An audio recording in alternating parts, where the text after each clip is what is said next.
Persepolis, the story of a return. Chapter 8, the Croissant.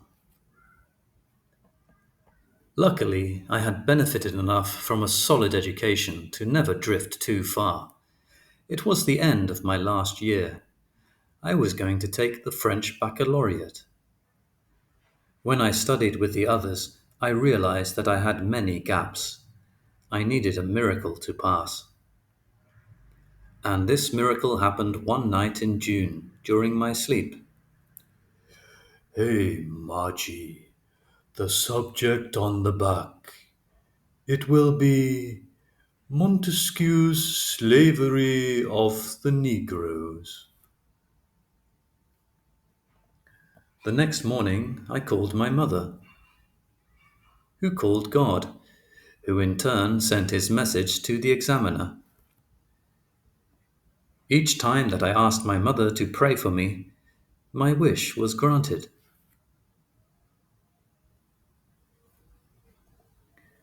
Do you like the 18th century? Yes. Do you like Montesquieu? Yes. You have 30 minutes to prepare Slavery of the Negroes. I got a 17, the best grade in school.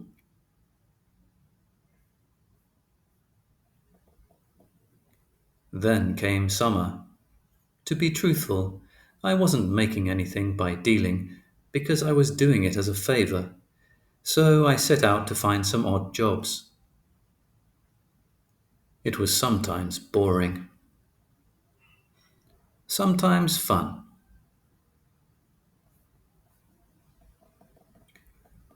One day I saw an ad in a newspaper. Café Soleil is looking for a waitress. 3 European languages required.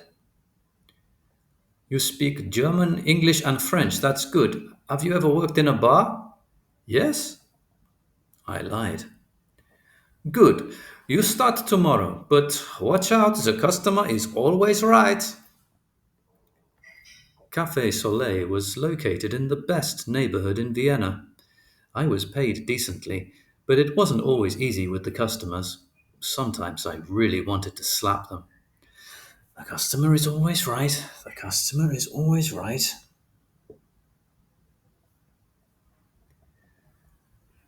Nonetheless, I had an ally. It was Svetlana, the Yugoslavian chef. What's the matter, sweetie? Some moron pinched my butt. Tell me, what did he order, this son of a bitch? A Wiener Schnitzel. And God forgive me. There, justice is done.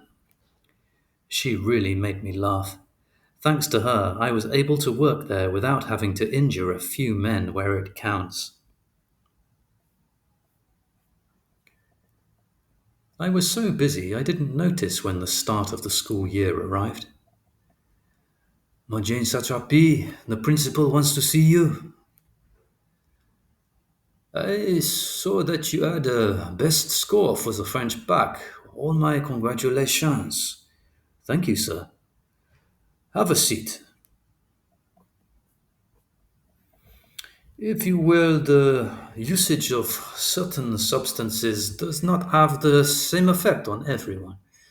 In certain individuals, it can lead to deplorable consequences. Let me explain myself. We have a real problem with the consumption of cannabis in this school. Whoever procures it for the students of this establishment could be severely punished. You are intelligent, and I trust I won't have to speak to you about this a second time. No, you won't have to. Remember yourself, Satrapi. I'm counting on you. Yes, yes. I was very scared. It was the end of my career.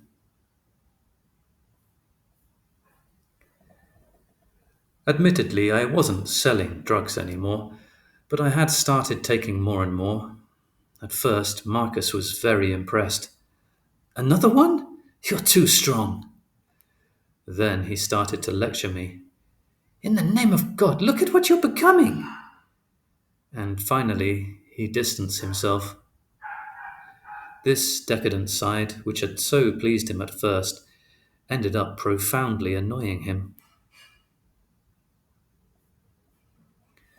I should say that I was smoking too many joints. I was constantly tired and I often fell asleep. The definite integral of function f on... Marjane, are you okay? What? Do you feel well? What do you want me to say, sir? That I'm the vegetable that I refuse to become? That I'm so disappointed in myself that I can no longer look at myself in the mirror? That I hate myself? Everything's fine, sir. I'm a little sick. I feel very tired. I remained in this state for the rest of the school year. But thanks to the registered letters sent to God every day by my mother, I graduated by the skin of my teeth. I was relieved. It was 1988. Marcus had started studying theatre. I had registered at the Faculty of Technology, but I never went. You don't want to go out? I don't have time. My exams are next week. This same year, I became aware that the president of Austria was named Kurt Waldheim.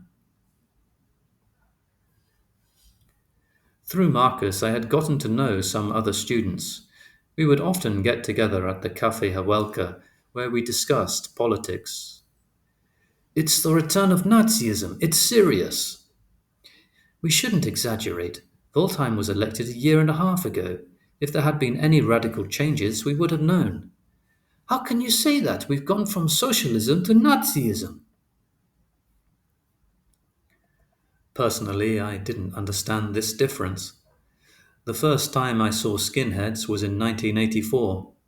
At the time, I didn't even know what it meant, and I didn't speak much German, so I didn't understand what they wanted with me. I sensed that they were hostile, but having grown up with the guardians of the revolution, I knew what to do in this kind of situation. I kept a low profile. Since then, I hadn't noticed their numbers growing. Arseholes, they're everywhere. You think that there aren't any more where I come from? They're 10 times more fearsome than yours. In Iran, they kill the people who don't think like their leaders. It's interesting to have an outside opinion. Yes, it's true. During this period, the students in question, like most young Viennese, were very politicized. They demonstrated every so often against the government in power. Sometimes I joined them.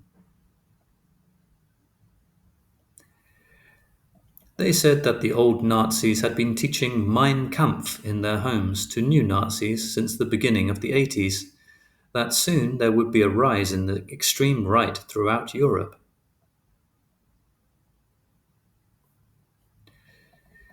It's crazy how people are all cowards. And here we are in Vienna. Can you imagine how it must be in the Tyrol? But I've been to the Tyrol. I thought they were very nice. My friend's father even made me a frame. It's because you're a girl. If you were a boy with frizzy hair and your skin was a little darker, it wouldn't have been like that. I asked myself if they would have sat beside me if I had been a frizzy haired and dark skinned boy.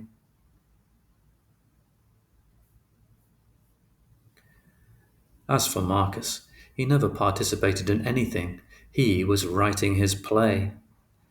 You're not coming with us? No, I'm working. I don't have time. And anyway, it's a waste of time. Waldheim was democratically elected. It was the will of the people.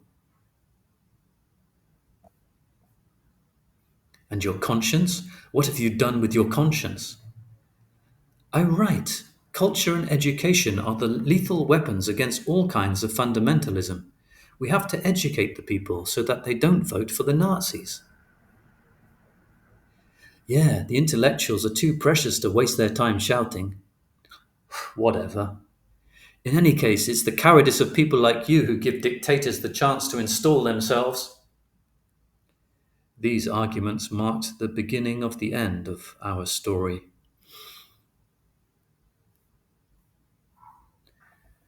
Nevertheless, he, like I, tried to save our relationship. We had been together almost 2 years. The night before my birthday, "I've been invited to Graz by a friend." "That's good. It doesn't bother you that I won't be celebrating my birthday with you?" "No, not at all. It'll be good for you." It was good timing. After all, maybe this vacation was going to save our relationship. "You're going to miss me, you'll see." "Good. I'm going to sleep at your house tonight. My train is at 7:30 tomorrow."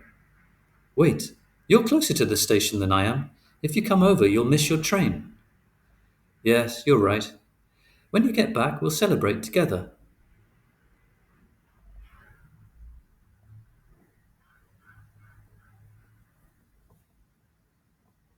So I slept at my house, and the next morning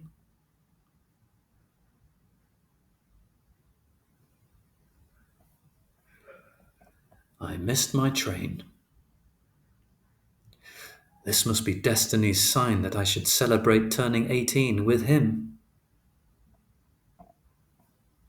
I had an ingenious idea. I am going to surprise him by bringing him hot croissants. Oh, yeah, I'm just too cool. I turned the key in the lock delicately, not to wake him, to better surprise him.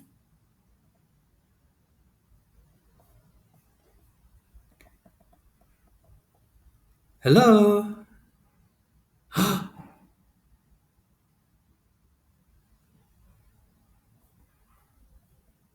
It was like a bad American movie, one of those films where the surprised man wraps himself in a sheet out of modesty and says, "Wait, I can explain everything. It's not what you think.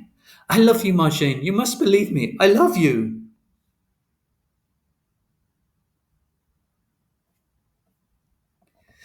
"Bastard, asshole, shitface. If that's how it's going to be, get out. Go on, beat it." So, by order of the traitorous Marcus, I beat it. I never saw him again.